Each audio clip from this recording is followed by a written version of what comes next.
Hey, what's up? It's Scott Tejerian from the Weekly Transit Astrology Podcast here for our sports and astrology segment with Samantha Dottin. And we're looking at the chart of Aaron Rodgers, the quarterback for the New York Jets. This is his chart. In the last video, we talked about the sun in Sagittarius and what that means.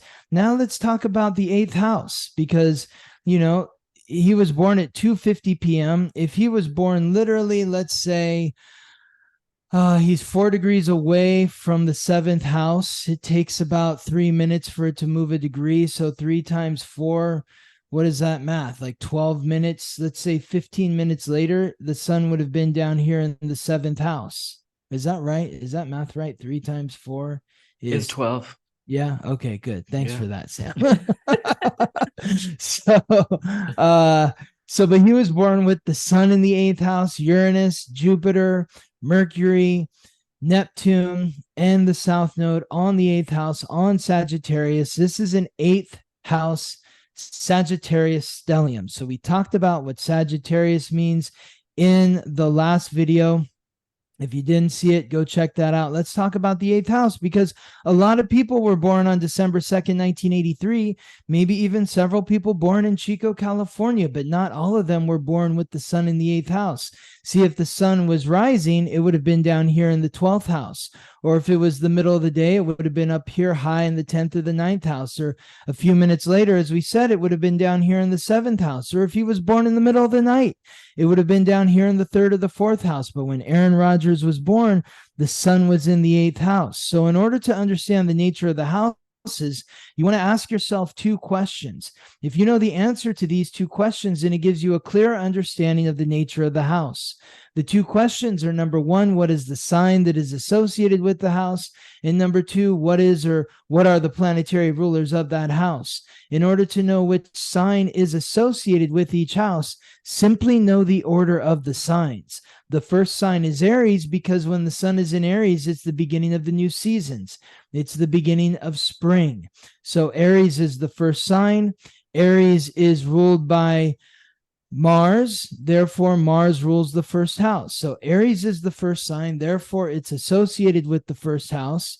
Aries is ruled by Mars, therefore Mars rules the first house. So if you know the order of the signs and you know the planetary ruler of each sign, then you will know the sign that is associated with each house and the planetary ruler of that house. So by the time we get to the eighth house, we're talking about the eighth sign, which is Scorpio.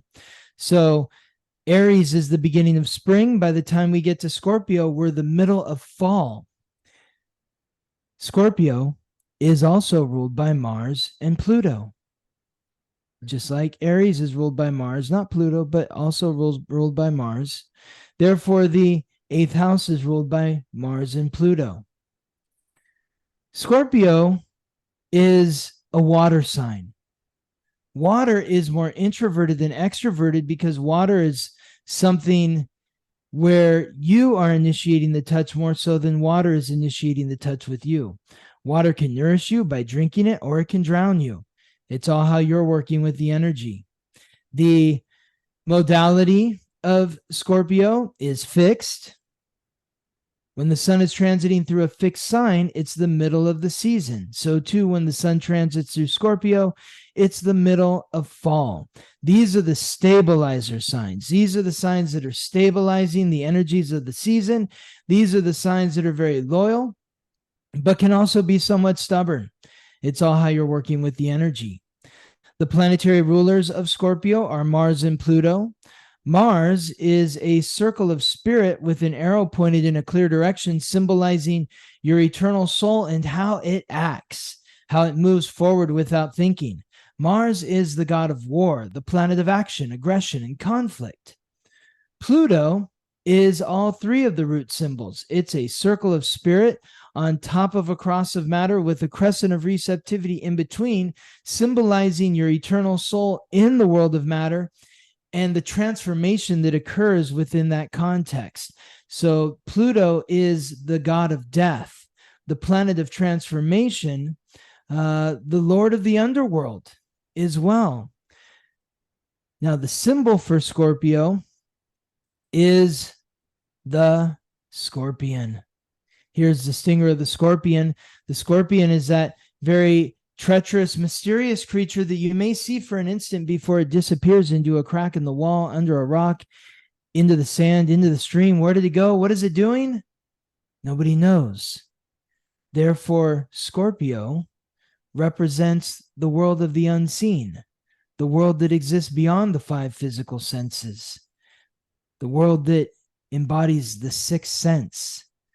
So being born with the sun in the eighth house, the house of death, this is why it makes sense that Aaron Rodgers, with the sun, Uranus, Jupiter, Mercury, Neptune, and the South Node all in the eighth house, this is why when he had to make that big decision of does he stay in Green Bay or does he go to New York? Does he demand a trade?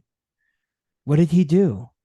He went and sat in darkness for 4 days. That's what a scorpion does. And when he came out and regenerated himself, he was reborn. He was transformed. And he became a person who says, I am done with Green Bay. I love Green Bay, but I'm no longer there. My heart is going to be with the New York Jets. And so Aaron Rodgers also has incredible psychic abilities.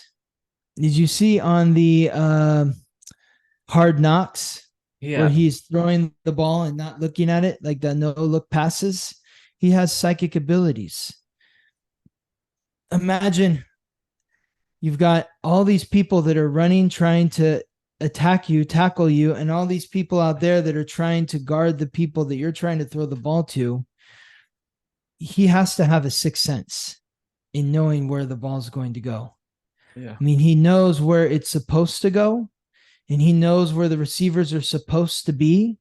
But when the ball snapped, the whistle blows or whatever, and the play happens, like anything could be anywhere. And bodies are flying everywhere. You gotta have that sixth sense to know where it's gonna go. Yeah, definitely. Any questions? Yeah, go ahead. Just in terms of, because I have watched a little bit of the Hard Knocks, and I didn't really pay attention to him before that. And then I started reading up on, because you and I had to have this conversation, but the ayahuasca, the darkness, I was like, what? Okay. Yeah, this dude is spiritual. Yes. And it's just so nice and sweet and lovely that you're able to look at someone's chart and then immediately see how they're living their chart. Because that's so fun. That's my goal. Yes. I want to be living my chart. Yes. Which I believe will equal success. Absolutely. And it definitely seems that it has for him. I mean, obviously on Hard Knocks, he knows the camera's there every single second. However, he seems to be also taking advantage of every single time that happens on the field. Like how he's communicating with his teammates, the things that he's saying, he's super encouraging. He is not what I suspected from, because I just heard some of the drama that happened in Green Bay. Just think about how many former players and coaches that have followed him to Green Bay, or not to Green Bay, but to the New York Jets. Yeah, exactly. They played with him or coached him at Green Bay, and now they're playing with him and coaching him for the New York Jets. Why would they do that if they didn't think he was a good guy? If they didn't enjoy being around him? It's just like if you work with somebody and you want to work with them again, you got a different job, but you're working with them in a different job because you enjoy being around them. So he is very, very deep. Scorpio, eighth house energy is the deepest, darkest, most passionate sign. He bonds very deeply with people. You see the interactions in Hard Knocks when he's interacting with coaches on other teams who used to coach with him at Green Bay. He's giving them hugs. there's a real camaraderie between him and them, because when he connects with somebody, he does it on a soul level. And I like what you said about wanting to sort of become the master of your chart, because this is the physical manifestation of your soul, and the chart is the blueprint. It is, your instruction guide. So, one thing that we should mention about Aaron Rodgers is he is an astrologer. I should have said this, should have been the first thing I said in the first video, but he is super into astrology. I've heard him talk about it a bunch. He is very close, I think, with the astrologer Deborah Silverman, who is on big astrologer on YouTube. I've seen him on her videos, him with her. So I think she is his like counselor and teacher of this ancient language. And, so he understands it well. And it's fun to see how he's working with the energy. But we're going to continue this conversation. We're going to move on to the moon in the next video. And I want to thank you again, as always, Samantha. And we'll see you in the next video where we're talking about the moon placement for Aaron Rodgers. Okay. Thank you. Awesome. You're welcome.